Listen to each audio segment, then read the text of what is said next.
What matters more in the pursuit of excellence, innate talent or hard work? It's an age-old debate, but our next guest says success really begins somewhere else entirely. Angela Duckworth is professor of psychology at the University of Pennsylvania and author of Grit, The Power of Passion and Perseverance. She joins us now. Welcome. Thank you. I am totally fangirling. I stalked you in the dressing room just to get to chat, so I'm really happy to have you on the show. But before we start our conversation, I wanted to show a clip from your TED Talk, which went viral in 2013. Let's take a look. My research team and I went to West Point Military Academy. We tried to predict which cadets would stay in military training and which would drop out. We went to the National Spelling Bee and tried to predict which children would advance farthest in competition. We studied rookie teachers working in really tough neighborhoods, asking which teachers are still going to be here in teaching by the end of the school year. And of those, who will be the most effective at improving learning outcomes for their students? We partnered with private companies, asking which of these salespeople is going to keep their jobs and who's going to earn the most money. In all those very different contexts, one characteristic emerged as a significant predictor of success.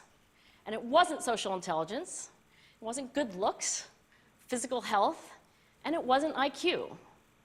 It was grit. So, what is grit? Grit is a combination of passion and perseverance for a really long-term and meaningful goal. In a word, grit is stamina. Mm-hmm. And how did you make the connection between grit and success? You know, when I first started out in psychology, I was just coming out of the classroom as a teacher, trying to understand why it was that some people tried harder than others, not just that they tried harder than others, but why. And I started interviewing super successful people, you know, people who were really at the top of their fields. And I asked them, who do you most admire?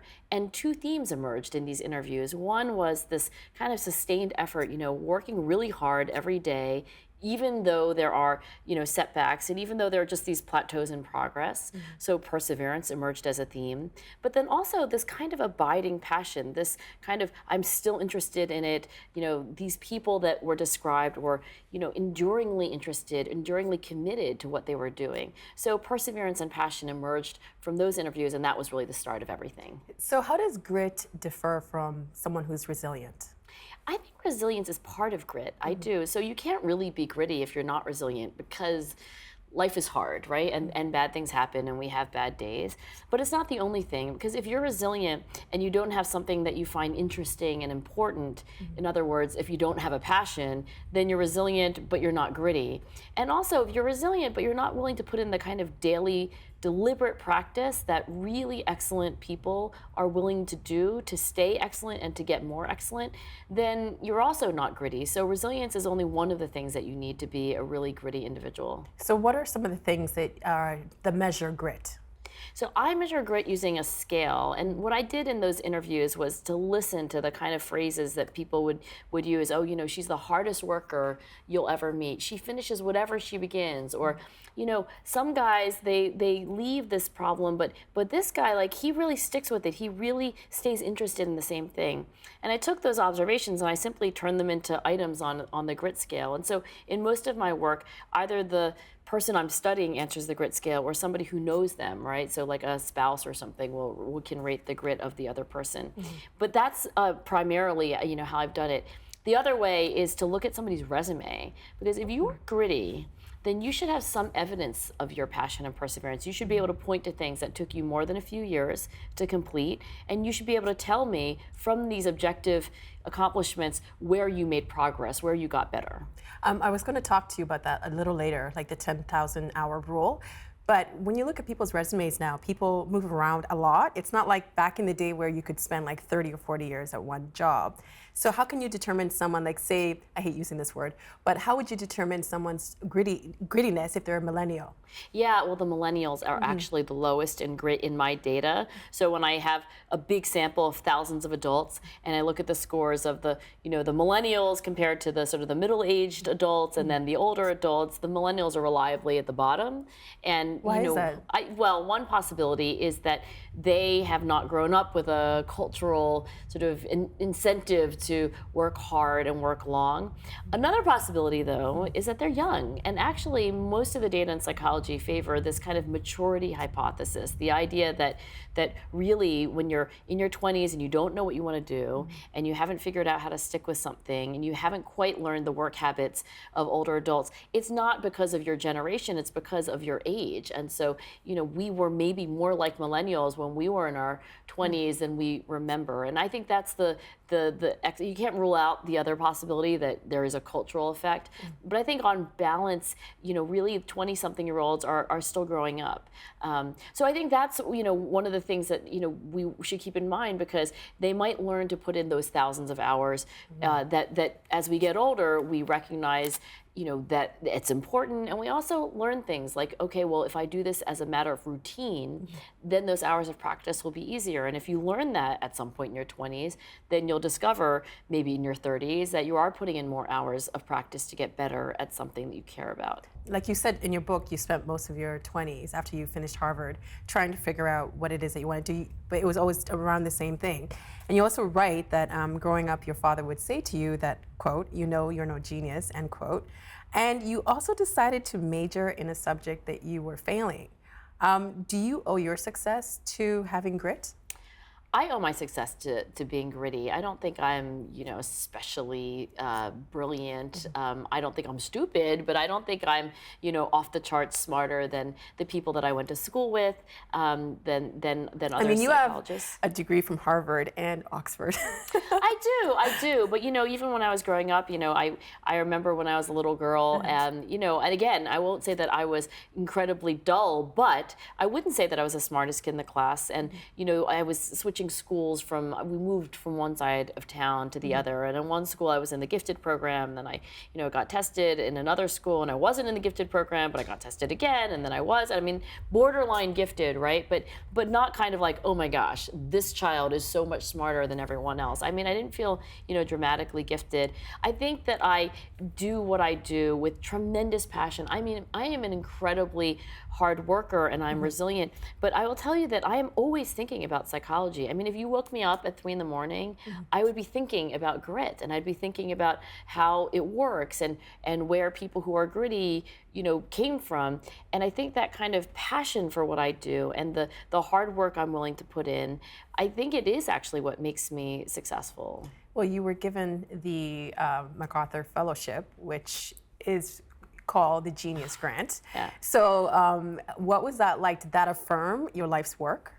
You know, when I was awarded that, so you're not, you know, it's a surprise, right? You get the You're not even phone call. nominated, right? You don't even know, well, I think somebody must nominate Okay. you. There's like a secret committee that nominates you, and you never know the identity of the people who nominated you, and you don't know the identity of the people who wrote letters of recommendation. So you get this call, and it comes out of the blue, and you're completely shocked. And that was my first reaction, right? Just complete disbelief. And then very quickly, you know, gratitude, right? Like, I mean, you just feel so appreciative.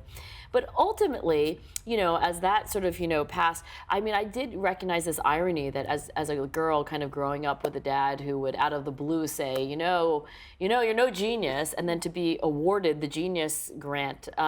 So there was a kind of strange bookending of my life there. I don't think I walked away that day thinking like, oh God, I really am like smarter than everyone. Because, you know, the MacArthurs that I know, and I met a few of them before I was awarded one, certainly afterwards, I went to gatherings of MacArthur Fellows. I mean, the thing is that yes, these are wonderfully talented people, but they are, I think, the hallmark of these people is that they are so passionate about what they do, and that they are so hardworking, and they are so willing to put in, you know, the hours. One of the MacArthurs that I met, he must be one of the oldest ones. I think he might be in his late 80s. Irving Feldman, poet, won the MacArthur years ago. And I said to him, you know, are you especially talented? Are you like a super genius poet? I mean, I know nothing about poetry, but you tell me. And he said, well, I have mediocre talent, but I developed. And he said, you know, for me, when I'm working on a poem, it's like a dog with a rag in its teeth, but he said, but I'm the rag. So I think that kind of, you know, obsessive fascination is, you know, maybe more characteristic of the kind of high achievers that we say that they're geniuses, and we assume that they had some gift of ability that we didn't have, but how much of it really was, loving what they do and thinking about it all the time and doing it for years. Well, that leads me to the question for natural. I wanted to read something from your book. As in her study of musicians, Chia found that naturals were rated higher for likelihood of success and being hireable, and that their business proposals were judged superior in quality. In a related study, Chia found that when people were forced to choose between backing one of two entrepreneurs, one identified as a striver, the other a natural, they tended to favor the natural. In fact, the point of indifference between a striver and a natural was only reached when the striver had 4 more years of leadership experience and $40,000 more in startup capital. So, are we biased towards naturals? I think we are, and I'll tell you, I just spent the weekend with Chia last weekend, and she is herself actually a very accomplished musician, and she observed that, so many people would listen to her play and say, God, you're such a natural, what a gift. And what they never said was, you must have practiced for hours and hours. You must love what you do so much that you're willing to be that dedicated. I think that for her, that personal experience gave her the idea of this, because yes, I think we do harbor a kind of, mythology, a sort of romantic view of achievement. And sometimes when I do things reasonably well, like I give a talk and it goes reasonably well, and nobody says, I bet you gave that talk well because you have given hundreds of talks with feedback on how to get better, and you worked on these fine points of... Like the TED Talk you did. Yeah, which took an enormous amount of practice. You should have seen the first version. It was not at all viral, trust me. And I got lots of harsh feedback from my daughters, from my husband, and actually from Chris Anderson and Juliet Blake. Chris Anderson, of course, the head of TED, and Juliet Blake, who is the producer. And they will tell you that giving a great talk is a matter of skill and practice. It's not a gift, and nobody is born knowing how to give a great talk. Well, collectively, we place a lot of value on hard work. How do you explain the dichotomy between values regarding hard work and our inclination to favor innate talent? I think that we have a deep ambivalence. On the one hand, of course, we all value hard work and being a striver. On the other hand, there is this kind of hidden bias that Chia Jungse's research kind of, exposes. So yes, we love hard work, but we also love talent. We're conflicted, I think. And so I'll confess that I have that conflict as well. I mean, I want to be a natural. One of my friends recently told me that they watched my TED Talk, but they also found an older talk I had done, which was much less polished and much less enjoyable for her. And she said, you really improved. And I took that as something of an insult, because I don't want to improve. I don't want to become a better speaker. I just want to be a great speaker. And I think that's the ambivalence that we all have. We would love to not be the most improved person. We just want to be great. So that's, I think, something that I think is important to recognize and to be okay with, but also to say, like, if that's the way things are, maybe there are occasions where I'm underplaying the importance of effort because I'm kind of attracted to this romantic myth. But I think effort is very important because you have to practice to make it look effortless in a way. It is. When I was writing this book, I remember I was getting to the end and I was reading another book. We go to bed, we read other people's books, and it was Mindy Kaling's book, and I remember thinking, God, I love her too. Total girl crush on Mindy Kaling. Right? If you are listening, please email me. We will be BFFs. But I'm reading it and I'm like, oh God, my book is so torturous to write. There's, thousands of words on the floor of the editing room, and, I rewrote this chapter for 2 weeks and it's still terrible. But her book, it's like as if it came out of her mouth in one sitting. But then I got to the end of her book, and towards the end she says, there's nothing that's harder than writing a book. And she kind of exposes the sort of the disfluency that precedes the fluency. The process was the same for me, but we kind of hide that in a way, or anyway, it is hidden. I don't think a lot of people who are really successful, it's not that we see all their failures, all the dress rehearsals, the bad, the work that comes out but lands on the floor. I think one of the things I wanted to do in this book is to say, but that is the reality. Excellence is about, a lot of small failures, sometimes some big ones, a lot of mistake making, a lot of rough drafts. And is that what you mean when you say in the book deliberate practice versus flow? Well, deliberate practice, I mean, you mentioned the 10,000 hour rule, so Yeah. I think maybe I can answer both, those points. So when you ask how people get better at things, I mean, at anything, right? And this is children and adults. They really do through this kind of practice where they try to do something that they can't do as well as they would like. So something that they're trying to improve. Not every aspect of what you do, but just one small thing. They focus, I mean, they engage, they pay attention, they try. And then they get some feedback, and then they think, okay, well, let's see that this is how it went. I'm gonna make an adjustment, and I'm gonna try the whole thing again. Those simple steps, that's what deliberate practice is. I'll give you the contrast. When a child sits down and says, Mom says I have to play piano for 30 minutes, and they just playing kind of mindlessly, not thinking about one thing they're trying to get better at, not listening for the feedback, and then the clock goes off and okay, now it's 30 minutes. That's the opposite in a way of deliberate practice, but it's only the kind of intentional, deliberate practice, the effortful practice that really makes you better at what you do. Well, I wanted to show you a clip in the book. You mentioned the spelling bee, and I wanted to take a look at the finals of the Scripps Spelling Bee this spring, and then we'll talk. Feldenkrais. Feldenkrais. Can I have the definition? Feldenkrais doesn't really have a definition. It is used for a system of aided body movements intended to increase body awareness and ease tension. So I guess that's its definition. That's what it's used for. It's a trademark. Can I have the language of origin? It's from a trademark, Feldenkrais. It's a system of aided body movements intended to increase body awareness and ease tension. Feldenkrais. Feldenkrais.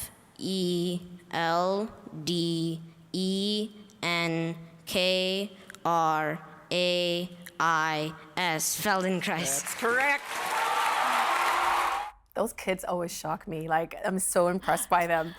So are those kids born like that, or is this part of like the 10,000 hour rule? So, if you look at any characteristic, grit, or are you an extrovert? I mean, do you like to eat chicken? I mean, anything about you is partly nature and partly nurture. So those kids have DNA that they got from their mom and dad that probably inclined them in the direction of grit, but it's also true that nurture matters. There is no characteristic about human beings, no psychological characteristic that isn't tremendously influenced by experience. And so, what your parents say to you, the schools that you go to, all of the innumerable things that happen to you after your DNA are determined, those actually matter too. Well, some of these kids, the kids who won the spelling bee, they come from the same family. So is grit, like you mentioned, is it an inherited trait? Well, they came from the same family, but that's meaning two things, right? They likely have, if they're biologically the same family, then they have overlapping DNA, right? So they share some genetic heritage. So you could say, well, that's why they're gritty. That whole family's got gritty genes. But it's also true that family has a culture, that family has values, that family has traditions. And so it's also true that people in the same family can be similar, not because of their genes, but also because of this kind of shared culture. So I think, when you see kids and they seem to all be gritty in the same family, you can't really necessarily tease those things apart as cleanly as you think. Well, how can we help our children develop grit in this age of helicopter parenting? Helicopter parenting is very interesting to me because my own kids are 13 and 14, and I remember, this is now a few years ago, there was a magazine in my hometown, and the cover was a kid riding a tricycle, but he was completely wrapped in bubble wrap, and I remember that. Right? I remember seeing it's that. like, so God forbid our kid ever fail or do something wrong. Yeah. I think that one of the things that I'm trying to do as a parent, and I'm not saying that I'm perfect at this, but I'm trying to let them fail. I'm trying to let them see the consequences of their actions, and sometimes the consequences of their inactions. So when you do forget your history book and you realize, oh my God, I don't have my history book, maybe mom or dad doesn't have to drive back to school or email the teacher for a PDF. Maybe your daughter needs to go to school and get told by their teacher that they're disappointed that they weren't able to do their history homework and that they need to figure out a system for remembering their history book. So I think kids need to learn from the consequences of their actions. I'm not saying that we have to set our children up for failure. You don't have to trip them while they're walking down the path. But I think presenting children with challenges and allowing them to experience what happens when they try, experience what happens when they don't try, I mean, that is a very important part of learning. At the same time, you can do that with support. You can do that without your child feeling like that you don't love them or that you're not listening to them. So I am trying to be a supportive parent who also provides enough challenge for my children to grow up. And how does grit change over the course of a lifetime? In our data, we do find that since the millennials are the lowest, and then as each decade, we look in our data, like, well, what about the 45-year-olds, and what about the 55-year-olds, and what about the 65-year-olds? We really find this very strong trend towards the older, the grittier. And I think that many of us would say, who have been around for a little while, that we are learning, we're learning what we're interested in. We're learning to deepen our interests. We're learning the purpose of our work. One of the most important drivers of our passion is feeling that what we do is important to other people. And that's something that when you ask people who study purpose, right, psychologists who study the evolution of purpose, they will say that it takes time for many people to recognize that what they're doing is part of something much bigger than themselves. So in these ways, I think people over the course of adulthood do become grittier. Well, two examples that you use in your book are Will Shortz and Jeff Bezos. How were they nurtured as children? I'm fascinated by the childhoods of both Will Shortz and Jeff Bezos. Jeff Bezos is, of course, the founder and still the leader of Amazon.com. And Will Shortz is the New York Times crossword puzzle editor.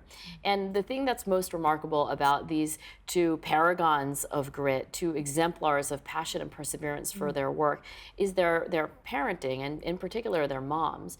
And both Will Shortz and Jeff Bezos had these amazing moms who nurtured their interests.